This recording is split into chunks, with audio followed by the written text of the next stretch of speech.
Assalomu alaykum hurmatli o'quvchilar. Biz sizlar bilan bugungi darsimizni yangi mavzuyimiz, ya'ni 7-unit bilan boshlaymiz.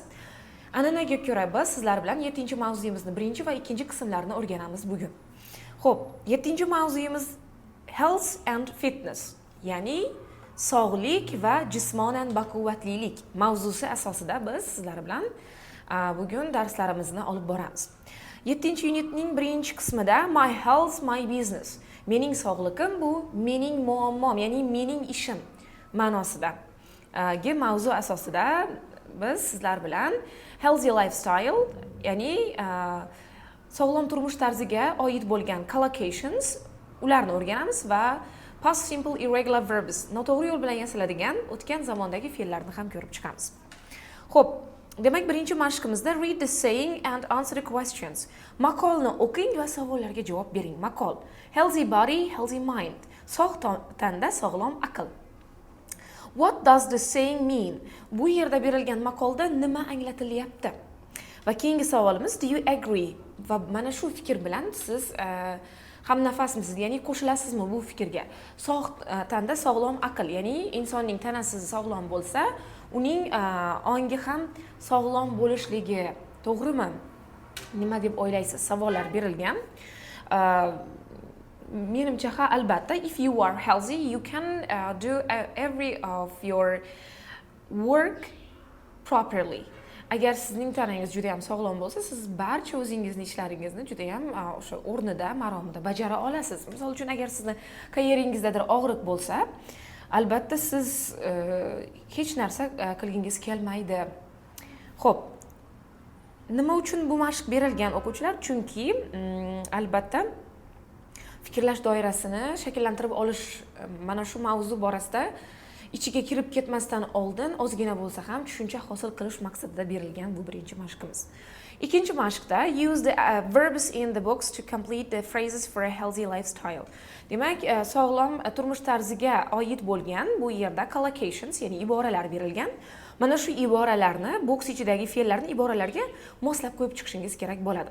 Xo'p, bu yerda do fe'lini 2 marotaba, drink, ichmoq, 1 marotaba, eat, go, write, sleep, take hamda walk fe'llarini qo'yib chiqishingiz kerak bo'ladi 1 dan 9 gacha bo'lgan gaplarga. Birozdan keyin esa buni siz albatta o'zingiz mustaqil ravishda tekshirib olishingiz mumkin ikkinchi B mashqdagi listening orqali. Listen and check your answers. Faqatgina o'quvchilar bu yerdagi ikkinchi mashqni tugallab, mashqni bajaribgina qolmasdan siz bu yerda berilgan sog'liq borasida, o'sha sog'lom turmush tarziga oid bo'lgan bu iboralarni yod olib olishingiz ham kerak bo'ladi. Xo'p, o'quvchilar, mashqni bajarib oling. Keyin biz sizlar bilan 3-mashqimiz bilan davom etamiz. Mana o'quvchilar, siz hozir ikkinchi mashqni ham bajarib oldingiz, listening orqali tekshirib ham oldingiz. Demak, eat lots of fruit and vegetables. Okay. Take the stairs, not the lift. Go to work. No. Ride to work. No. Ride a bicycle again. Go to work. Yeah, no. Walk to work. Walk to work. Ride a bicycle. Drink 8 glasses of water a day. Do an hour of exercise each day. Sleep 7 to 8 hours a night. Go to the gym or an evening class. And okay, do physical jobs around the house. Mana o'quvchilar, hatto sizlar bilan ham biz ko'rib oldik bir qator. Xo'p, endi 3-mashq. Bu yerda do you think it's a good idea to show the calories? Mana bu yerda menyu berilgan va mana shu menyudagi ovqatlarning kaloriyasi va narxlari berilgan bu menyuda. Sizga savol berilyapti. What do you think? It's a good idea to show the calories on the menus? Demak, menyularda kaloriyalarni ko'rsatish, berib o'tish bu to'g'ri g'oya, fikr deb o'ylaysizmi? Ya'ni inson o'sha yeyotgan ovqatini qanchalik kaloriyaga ega ekanligini bilishi, bu qanchalik to'g'ri, nima deb o'ylaysiz? I think it's a very good idea because whenever you know what you are consuming and how many calories are you consuming, it helps you to keep your healthy lifestyle, yes, keep your fitness. Agar siz mana shu o'zingizni kaloriyangiz, qanchalik kaloriya yeyotganligingizni bilsangiz, albatta siz sog'lom turmush tarzini, o'zingizni jismoniy baquvvatligingizni saqlab tura olasiz. Xo'p. Mana ko'rib chiqdik, sizlar bilan muhokama ham qildik. Endi 4-mashq. Look at the photos and the title to the article. Bu yerda maqola berilgan, maqolaning sarlavhasiga va rasmga qarang. What do you think the mayor did? Bu yerdagi mayor, albatta shahar hokimi mayor. Shahar hokimi bu yerda nima qilgan? The healthy mayor. Rasmi berilgan. Mana bu yerda qo'llarini bunday qilgan holda rasmi keltirilgan inson. Demak, sog'lom mayor, ya'ni o'sha shahar hokimi. Keling sizlar bilan matnni o'qib o'rganib chiqamiz va albatta o'quvchilar siz matn ichidagi yangi so'zlarni o'zingiz uchun yozib oling, o'rganing. Xo'p, in 2002, New York City chose a new mayor, Michael Bloomberg. Okay, 2002 yilda New York shahri o'ziga yangi hokim sayladi, Michael Bloomberg. Bloomberg wanted the people of New York to be healthy. Va Bloomberg New Yorklik odamlarni, o'sha yerning aholisini sog'lom bo'lishlarini xohladi. In his opinion, they did the wrong things. They ate the wrong food, they smoked, they drove everywhere, and they did little or no exercise. Demak, uning fikricha, New Yorklik odamlar xato ishlarni qilishgan, ya'ni noto'g'ri ovqatlanishgan, chekishgan va faqatgina hamma joyga mashinada borishgan. Va ular juda ham kam mashqlar qilishgan. So Bloomberg tried to change their habits va shuning uchun ham Bloomberg ularning odatlarini o'zgartirishni xohladi. Before he was mayor, restaurant menus only gave the price of the food. Demak, u hokim bo'lishidan oldin o'sha New Yorkdagi joylashgan restoranlar menyuda faqatgina ularni o'sha ovqatlarning narxlarini keltirgan edilar. But after 2007, restaurants wrote the number of calories in their food on the menu. Lekin 2007-yildan keyin mana shu mayorning sharofati bilan restoranlar endilikda o'sha ovqatlarning narxlarini yoniga kaloriyalarni ham keltirib qo'ydilar. He banned smoking in public places. U jamoat joylarida chekishni taqiqladi. He also tried to reduce the size of sweet drinks like Coca-Cola, but the Supreme Court stopped him. Demak, u hattoki o'sha gazli shirin ichimliklarning ham o'sha iste'molini kamaytirdi. Misol uchun Coca-Cola, lekin Oliy sud bu narsadan uni to'xtatdi. Bloomberg had other messages for New Yorkers too. Va Bloomberg New Yorkliklarga boshqa bir xabarnomasi ham bor edi, da'vati, ya'ni do more exercise, leave your car at home, walk or ride a bicycle and take the stairs when you can. Demak, ko'proq mashq qiling, mashinangizni uyda qoldiring, ko'proq piyoda yuring yoki velosiped haydang.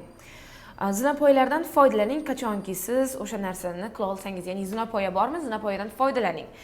Liftdan emas, elevatordan emas. He told them he always took the stairs, not the lift. U o'sha shaharliklarga aytgan, u hamisha zinapoyadan ko'tariladi, liftdan emas. Some people thought Bloomberg was wrong. Ba'zi odamlar Bloombergning fikri noto'g'ri deb qarashgan. People's health is their business, but is it? Demak, odamlarning sog'ligi bu ularning muammosi, ularning tashvishi. Ammo shundaymi? Sizga savol berilgan.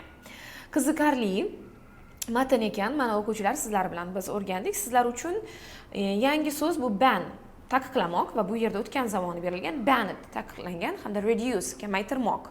Biror narsaning miqdorini kamayishi yoki kamaytirilishi. Xo'p, matnni o'qib chiqdik. Endi 5-mashqda o'quvchilar. Read the article again and find. Maqolani o'qib chiqqan holda birdan 4gacha bo'lgan bu yerdagi gaplarni topib chiqing.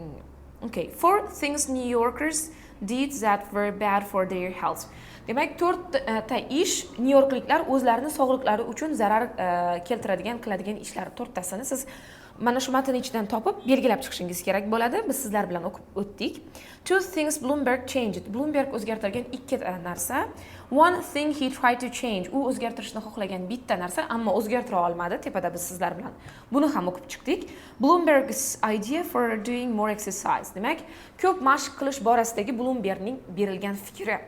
Bu albatta matnning oxirlarida bor edi. O'quvchilar belgilab olasiz. Matn ichidagi mana shu ma'lumotlarni topib belgilab, yoniga raqamini yozib qo'ysangiz bo'ladi. 5-mashqdagi mana shu ma'lumotlarning raqamlarini bu yerga yozib chiqsangiz bo'ladi. Xo'p, mana o'quvchilar, biz 4-mashqni sizlar bilan o'qib oldik matnni. 5-mashqimizni ham albatta tushuntirdim. Bajarib oldingiz. Endi navbat 6-mashqqa. What do you think about Mayor Bloomberg? Bloomberg's ideas. Was he right? Demak, Bloombergning fikri borasida siz nima deb o'ylaysiz? U to'g'ri aytyaptimi? To'g'rimi bu narsa? In my opinion, he's right because if you are an active person in life, you can live longer. Agar siz hayotda aktiv inson bo'lsangiz, faol inson bo'lsangiz, siz uzoqroq yashashingiz mumkin. It's not only about a health but also your progress. Bu faqatgina sizning sog'lig'ingiz emas, balki rivojlanishingiz uchun ham yaxshi. Albatta, siz aktiv bo'lsangiz, ya'ni faol bo'lsangiz, hamma narsada siz yaxshisiga erisha olasiz. Bu degani, demak, sog'liqda ham albatta shunday. Xo'p, 7-mashqda o'quvchilar, look at the highlighted past simple verbs in the sentence. Bu yerda gaplar keltirilgan, matnimizdan parcha keltirilgan va matndan keltirilgan parchada noto'g'ri fe'llarning o'tgan zamon shakli va to'g'ri fe'lning hozirgi o'sha to'g'ri yo'l bilan o'tgan zamon yasaladigan fe'lning o'tgan zamon shakllari keltirilgan. Which verb is regular? Va mana shu yerda sariq bilan ajratilgan qaysi fe'limiz to'g'ri fe'lu, ya'ni o'tgan zamonni to'g'ri yo'l bilan yasaladigan fe'lu, qaysi fe'limiz noto'g'ri yo'l bilan yasaladigan, o'tgan zamonni noto'g'ri yo'l bilan yasaladigan fe'l. Demak, o'qiymiz. In 2002, New Yorkers chose a new mayor, Michael Bloomberg. Bloomberg wanted the people of New York to be healthy. Demak, 2002-yilda Nyu-Yorkliklar yangi shahar hokimini saylashdi, Michael Bloombergni. Albatta, bu yerdagi chose fe'limiz noto'g'ri yo'l bilan o'tgan zamon yasaladigan fe'l hisoblanadi. Chunki uning hozirgi zamon shakli choose. CHOOSE shaklida yoziladigan. Lekin hozir bu yerda o'tgan zamonda bitta o tushib qolgan, ya'ni o'zaki o'zgardi. Hech qanaqa qo'shimcha qo'shilmadi, shunchaki o'zaki o'zgarish orqali biz o'tgan zamonni yasayapmiz. Shuning uchun ham bu noto'g'ri yo'l bilan yasaladigan fe'l hisoblanadi. Keyingi gapimizda wanted fe'limiz, albatta bunga shunchaki fe'lning o'zaki o'zgarmagan, unga qo'shimcha qo'shilgan. Bu o'tgan zamon yasalyapti. Va bu to'g'ri yo'l bilan o'tgan zamonning yasalishi hisoblanadi ingliz tilida. Wanted. Mana o'quvchilar, mana shu endi 8-mashqda xuddi men hozir sizga tushuntirayotgan narsalarim qoida sifatida berilgan. Past simple regular verbs are not formed by adding ed. They all take different forms. Demak, o'tgan zamonda noto'g'ri yo'l bilan o'tgan zamon yasaladigan fe'llar ed qo'shimchasi bilan yasalmaydi. Ular to'laligicha boshqacha shaklga ega bo'ladi o'tgan zamonda. Misol uchun choose, chose, sit, sat, put, put. Bu yerda put demak o'zini o'zgartirmagan, xuddi shunday uchala shakli bo'lishi mumkin. Misol uchun, mana qarang. Hozirgi zamonda fe'limiz o'tgan zamonga o'tganda ma'lum bir qismi tushib qoldi. Keyingi fe'limizda sit bo'ladigan bo'lsa sat, ya'ni o'zakidagi qaysidir bir harflar o'zgardi. Keyingisi esa o'zgarmasdan qolish. Mana shunday uchala qoida asosida bo'lishi mumkin. O'tgan zamonning yasalishi. Buni qayerdan bilamiz? Qanday bilishimiz mumkin deydigan bo'lsangiz, buni faqatgina siz yod olish orqali o'rganishingiz mumkin. Boshqacha bir ma'lum bir qoidalar mavjud emas. Ya'ni agar ma'lum so'zda ikkita harf bir joyda kelsa, bittasi tushib qolishi kerak degan qoida yoki bo'lmasam, agar o'rtada ikkita undoshning o'rtasida bitta unli kelgan bo'lsa, o'sha unli o'zgaradi degan qoidalar mavjud emas. Siz buni faqatgina yod olish orqali o'rganasiz noto'g'ri fe'llarning o'tgan zamon shakllarini. Bu yerda va o'quvchilar, endi siz 8-B mashqda juda ham qiziqarli mashqni bajarasiz. Find past simple regular verbs in the article and complete the table. Bu yerda noto'g'ri yo'l bilan yasaladigan fe'llarning hozirgi zamon shakllari keltirilgan. Siz albatta past nomli ustunimizga ularning o'tgan zamon shaklarini yozib chiqishingiz kerak bo'ladi. Bu fe'llarimizni o'tgan zamon shakli kitobimizning oxirida, hozir men betini aytaman, oxirida berilgan irregular verbs, list of irregular verbs, demak noto'g'ri fe'llarning Hozir o'quvchilar mana. Demak, 174-betimizda berilgan irregular verbs, noto'g'ri fe'llarning ro'yxati. Albatta, bularni siz uchala shaklini ham yod olishingiz kerak bo'ladi. Misol uchun mana go, went, gone. Demak, bordi, bormoq, bordi, borgan shakllari mavjud. Bularni yod olasiz o'quvchilar. Albatta, yod olmasangiz bo'lmaydi. Juda ham muhim noto'g'ri fe'llarning shakllarini o'rganish. Demak, 174-betdan o'rganib yod olasiz va o'sha jadval asosida bularni mana shu yerdagi mashqimizni 8-bi mashqni bajarsangiz bo'ladi. Mustaqil ravishda bajarasiz va listening orqali tekshirib olasiz o'quvchilar buni ham. Mana o'quvchilar bajarib ham oldingiz. Navbat endi 9-A mashq. Bu yerda pronunciation, biz sizlar bilan talaffuz ustida ishlaymiz. Demak, listen to the pronunciation of the groups of three past simple verbs. Demak, bu yerda o'tgan zamondagi, o'sha noto'g'ri yo'l bilan yasalgan o'tgan zamondagi fe'llar mavjud. Ularning o'tgan zamon shakllarini tinglaysiz. Are the vowel sounds in each group the same or different? Har bir mana shu guruhlashtirib berilgan, uchaladan berilgan fe'llarimizdagi mavjud unli tovushlar bir xilda talaffuz qilinyaptimi yoki turlichami? Tinglaysiz. Agar bir xilda bo'ladigan bo'lsa s harfimizni, ya'ni same so'zdagi s harfimizni, agar unlilar talaffuzi turlicha bo'ladigan bo'lsa, different so'zimizdagi d harfini qo'yib chiqishingiz kerak bo'ladi. Misol uchun mana birinchisini sizlar bilan ko'ramiz, qarang. Thought, bought, taught. Bu yerdagi unli tovushi, diftongi mavjud, ya'ni demak, uchalasida ham bitta, bir xil talaffuz qilyapti. Ya'ni thought, bought, taught. Shunday ekan, bu yerga s harfini qo'yishingiz kerak bo'ladi. Mashqni bajarasiz va sizlar bilan birozdan keyin tekshirib olamiz. Mana o'quvchilar, mashqni bajardingiz, keling endi tekshiramiz. Got, chose, wrote.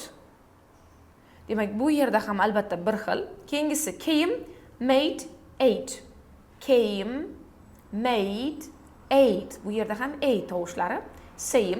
Flew, took, put. Albatta turlicha, different. Met, said, slept. Same. Bir xilda talaffuz qilingan. Mana o'quvchilar, sizlar bilan bu mashqimizni ham tekshirib oldik. Navbat endi 10-A mashqqa. Put the verbs in the brackets. Demak, qavs ichidagi fe'llarni in the past simple o'tgan zamonga o'girib chiqasiz. To complete the student health survey results. Demak, talabalar sog'ligi bu yerda so'rovnomasi o'tirilgan. Mana shu so'rovnoma natijalarini o'tgan zamon shaklidagi fe'llarni ochib chiqish orqali natijalarni tugallab chiqishingiz kerak bo'ladi. Birinchisini mana keling birgalikda bajaramiz. 85% of students ate snacks between meals. Demak, ovqatlar o'sha nonushta, tushlik va kechki ovqatlar o'rtasida 85% talabalar gazaklar iste'mol qilishar ekan. Ate fe'lini qo'ydik. Albatta, bu yerda to'g'ri fe'llar va noto'g'ri fe'llar ham keltirilgan. Diqqatli bo'lasiz o'tgan zamon shakllarini qo'yib chiqishda. Birozdan keyin sizlar bilan bularni tekshirib olamiz o'quvchilar. Mana o'quvchilar, tugallab ham oldingiz, keling endi tekshiramiz. Ikkinchidan davom ettiramiz. 58% of students played sport and 77% of them did exercise every week. Demak, played, did. 62% slept only 6 hours a night. Slept. 15% watched TV for 2 hours or more a day. 29% took extra vitamins. 82% said they were worried about work. 57% sat at a computer for 6 hours or more per day. 28% thought they had a healthy lifestyle. Mana o'quvchilar, tekshirib ham oldik. Shu bilan bugungi bizning 7-mavzuyimiz birinchi qismi tugadi. Sizlar bilan endi biz 7-mavzuyimizni ikkinchi qismi bilan davom ettiramiz.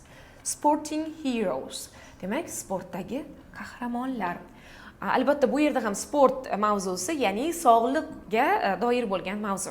Goals nimalarni o'rganamiz sizlar bilan 7-mavzuyimizning ikkinchi qismida. Talk about sports and fitness. Demak, sport va jismoniy baquvvatlilik haqida suhbatlashamiz. Mana shu demak sport va jismoniy baquvvatlilikka doir bo'lgan so'zlarni o'rganamiz, ya'ni. Keyingisi use the past simple negative. Demak, o'tgan oddiy zamonning inkor shaklini yasalishini ko'rib olamiz. Albatta buni sizlar bilan biz beginner darslarimizda ham ko'rganmiz, elementary darslarimizda ham o'rganib olganmiz. Yana takrorlaymiz sizlar bilan bir qator. Xo'p, birinchi mashqimizda write the activity under the correct illustration. Bu yerda 12 ta rasmlar keltirilgan sport turlari. Mana shu sport turlarining nomlarini tagiga yozib chiqishingiz kerak bo'ladi. Mana boksda berilgan cycle, albatta bu velosiped haydamoq. 11 rasmimizga to'g'ri keladi. Qolganini bajarasiz va listening orqali tekshirib olasiz o'quvchilar. Birinchi B mashqda berilgan. Listen, check and repeat. Demak, tinglang, tekshiring va takrorlab ham oling. Chunki siz mana shu listeningni tinglash orqali har bir sport turini qanday to'g'ri talaffuz qilish kerakligini ham o'rganib olasiz. Mana o'quvchilar, mashqni ham bajardingiz, tekshirib ham oldingiz. Navbat ikkinchi mashqqa. Bu yerda talk about sports or activities that are popular where you live. Demak, siz yashaydigan joyda mashhur bo'lgan, ko'p keng tarqalgan odamlar tomonidan ko'p bajariladigan, sevib tomosha qilinadigan sportlar haqida suhbatlashing. Bu yerda misol berilgan. People jog and play tennis in my local park. Demak, mening mahalliy men yashaydigan yerdagi mahalliy parkda odamlar demak, yugurishga va tennis o'ynashga chiqishadi. For example, we can say in Uzbekistan, football and boxing are very popular sports. Yes? Demak, boks, futbol hamda bizda boks juda ham mashhur sport turi hisoblanadi. And what do you think, students? Which sport is popular in Uzbekistan? O'zbekistonda qaysi sport mashhur hisoblanadi? O'zingizni fikringizni albatta bering, o'zingiz bilan o'zingiz muhokama qiling. It doesn't matter. You do not need a partner. Ya'ni buni ahamiyati yo'q. Sizga hech qanaqa bir partnyor shart emas ingliz tilida gapirish uchun. O'zingizga shunchaki oynaga qaragan holda o'zingizni gapirish ko'nikmangizni shakllantirishingiz mumkin bo'ladi. Uchinchi mashqimiz o'quvchilar, bu yerda tick the 3 best reasons to do sport. Demak, sport bilan shug'ullanishning uchala eng yaxshi sabablarini belgilab chiqing. Bu har kimda har xil turlicha bo'lishi mumkin. Misol uchun, sport bilan shug'ullanishni men to keep fit, ya'ni jismonan baquvvat bo'lish uchun deb hisoblaydigan bo'lsam, boshqa bir inson to win, ya'ni biror narsada g'alaba qozonish uchun, ayni sport turida, o'sha qaysidir bir sport turida birinchilikka erishish uchun deb hisoblashi mumkin. Demak, uchala juda ham o'zingiz zo'r deb biladigan, sport bilan shug'ullanishning asosiy zo'r sabablari deb biladigan 3 ta sababni belgilab oling bu yerda. Mana o'quvchilar, belgilab ham oldingiz. To keep fit, to meet friends, to have fun, to win, to lose weight, to learn something new. Demak, jismoniy baquvvat bo'lish, do'stlar bilan uchrashish, shunchaki ko'ngil xushlik uchun, zavq uchun, ya'ni to win, g'alaba qozonish uchun, to lose weight, vazn tashlash uchun, juda ham ko'pchilik inson vazn tashlash uchun menimcha shug'ullansa kerak. To learn something new, demak, yangi bir narsani o'rganish uchun hayotda. Xo'p, mana shu yerdagi berilgan sabablarni siz o'zingiz muhokama qilishingiz kerak. Misol uchun, what sports and activities do you do? Sizga 4-mashqimizda mana savol berilgan. Qanday sportlar yoki mashg'ulotlarni qilasiz? How often do you do them? Qanchalik tez-tez ularni bajarib turasiz? And why do you do them? Nima uchun ularni bajarasiz? Misol uchun, birinchi savolga men javob beradigan bo'lsam, I go for running every morning. Men har kuni ertalab yugurishga chiqaman. How often do you do? I said it above. Men buni yuqorida aytib o'tdim. Every morning. Okay, why do you do them? Nima uchun qilasiz? I run because I want to be as fit as a fiddle. Demak, men jismonan baquvvat, sog'lom bo'lishni xohlayman. Shuning uchun ham running, ya'ni yugurishdan foydalanaman. Or just to keep my weight balanced. Mening o'sha og'irligimni balansda saqlash uchun deb javob bersam ham bo'ladi. Buni albatta mana shu savollarni o'quvchilar siz muhokama qilishingiz kerak bo'ladi. Agar sherikingiz bo'ladigan bo'lsa, yoningizda juda ham yaxshi. Agar sherikingiz bo'lmaydigan bo'lsa, albatta siz o'zingiz mustaqil ravishda oynaga qaragan holda bunday metod, texnika bor. Ingliz tilini o'rganishda yoki bo'lmasam xohlagan bir tilni o'rganishda bunday metod mavjud. Ya'ni siz albatta shu oynaga qaragan holda o'zingiz yodlagan vocabulary, ya'ni o'sha yangi so'zlaringizni foydalangan holda gaplarni tuzishingiz, o'z fikringizni o'zingiz bilan baham ko'rishingiz mumkin bo'ladi. Xo'p, o'quvchilar, endi navbat past simple negative. O'tgan oddiy zamonning inkor shakli. 5-chi mashqimiz. Do you think famous sports people can be heroes? Nima deb o'ylaysiz? Sportda mashhurlikka erishgan insonlar qahramonlar bo'la olishadimi? What do you think? I guess yes, because it's not easy to beat others and to be the number one. Demak, men ha deb o'ylayman. Albatta, taxminimcha ham bu shunday. Chunki boshqalarni ustidan g'alaba qozonish va birinchilikka erishish bu oson emas. Albatta. Demak, it requires hard working and patience. No, kerakmi dedim, kirdim. Okay. Navbat o'quvchilar, bu yerdagi 6-mashqimizga look at a photo of Fauziya Singh and answer the questions. Bu yerda Fauziya Singh ismli insonning rasmi berilgan va savollarga javob bering. Uning rasmidan kelib chiqqan holda. Birinchi savol. How old do you think he is? Nima deb o'ylaysiz, u necha yoshda? I guess he's 70, 75 or 82, between those ages, I guess. Menimcha u 72 yoki 80, 75 yoki 82 yoshlarda bo'lsa kerak. This is my guess.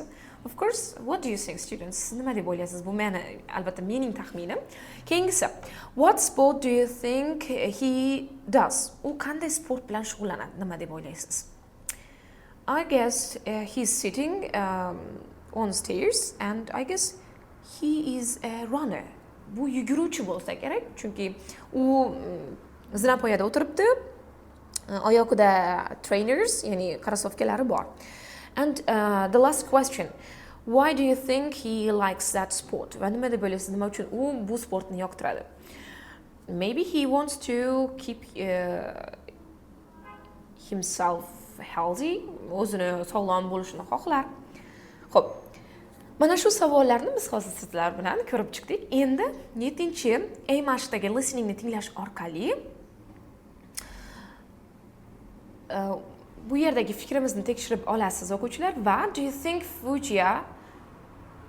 Fauziya is a sporting hero? Va nima deb o'ylaysiz, u sportdagi qahramonmi? Mana shu savolga ham listeningni tinglash orqali o'zingiz javob olasiz.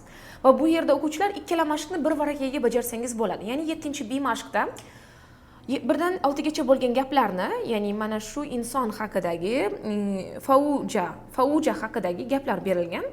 Mana shu gaplar qanchalik to'g'ri listeningdagi ma'lumotlarga to'g'ri keladimi, yo'qmi? Agar to'g'ri keladigan bo'lsa true, ya'ni tick belgisini qo'yasiz. Agar to'g'ri kelmaydigan bo'lsa x, cross belgisini qo'yasiz. Misol uchun, Fauziya ran marathon when he was young. U yoshligida marafonda qatnashgan. Listening tinglaysiz. Shunday bo'lganmi, yo'qmi? Keyingisi, he didn't walk before the age of 5. 5 yoshga to'lmasdan oldin yurmagan.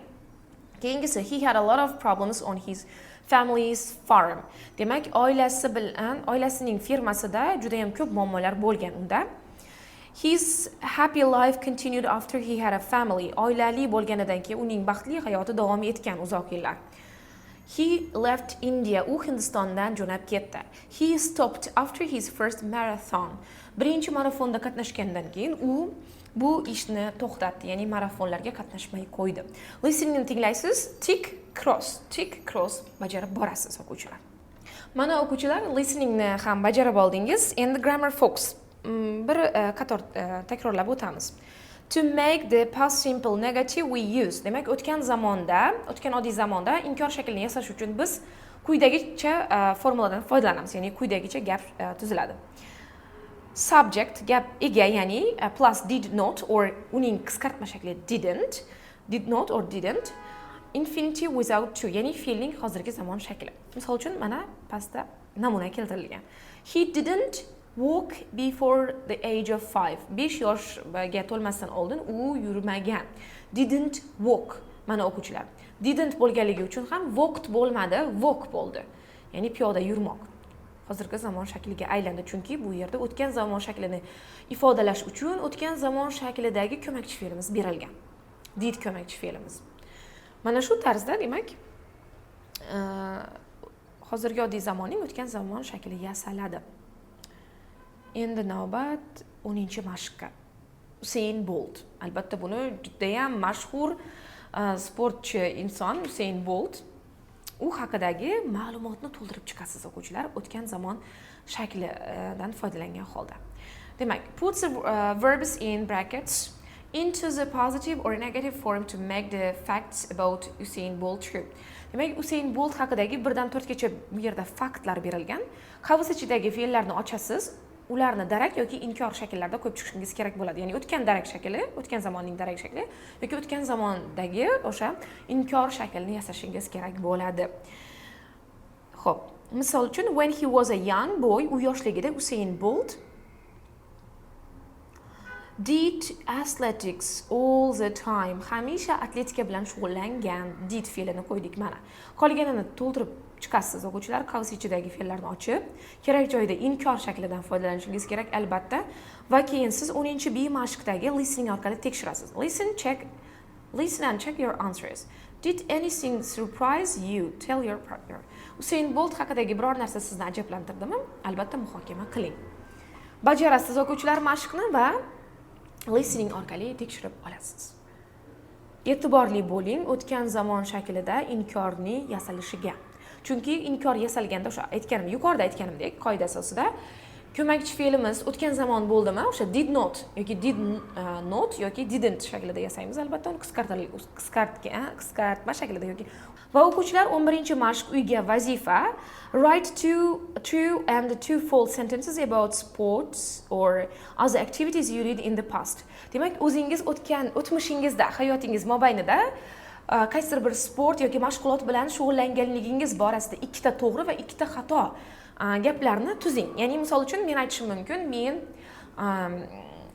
voleybol bo'yicha olimpiadalarda qatnashganman, jahon olimpiadalarida deyishim mumkin. Albatta men noto'g'ri ma'lumot beryapman. Men voleybol bilan shug'ullanganman, qator musobaqalarda qatnashganman, lekin jahon miqyosiga chiqmaganman. Mana shu yerda men noto'g'ri ma'lumot beryapman. Xuddi shunga o'xshash. Sport borasida yoki qaysidir bir mashg'ulot borasida ikkita to'g'ri ma'lumot berasiz, ikkita noto'g'ri ma'lumotni berishingiz kerak bo'ladi, gaplarni tuzasiz. Bu yerdagi be, do, go, have, play, run, swim, win degan fe'llardan albatta foydalanishingiz mumkin. Ularni o'tgan zamon shaklidan foydalanasiz, chunki siz o'tmishda bo'lgan voqea hodisalarni, ma'lumotlarni beryapsiz. Shuning uchun ham. Mana bu yerda misol uchun namuna berilgan. I won a chess competition when I was 10. Men 10 yoshligimda o'sha shaxmat musobaqasida g'alaba qozonganman. Xuddi shunga o'xshash ma'lumotlarni berishingiz kerak bo'ladi o'quvchilar. Mana o'quvchilar, sizlar bilan biz bugungi darsimizni o'z nihoyasiga yetirdik. O'ylaymanki, sizlar uchun mavzuyimiz juda ham qiziqarli va foydali bo'ldi. Albatta, yangi so'zlarni yozib oling, uyda takrorlang. Keyingi darslarimizda ko'rishguncha xayr, salomat bo'ling o'quvchilar.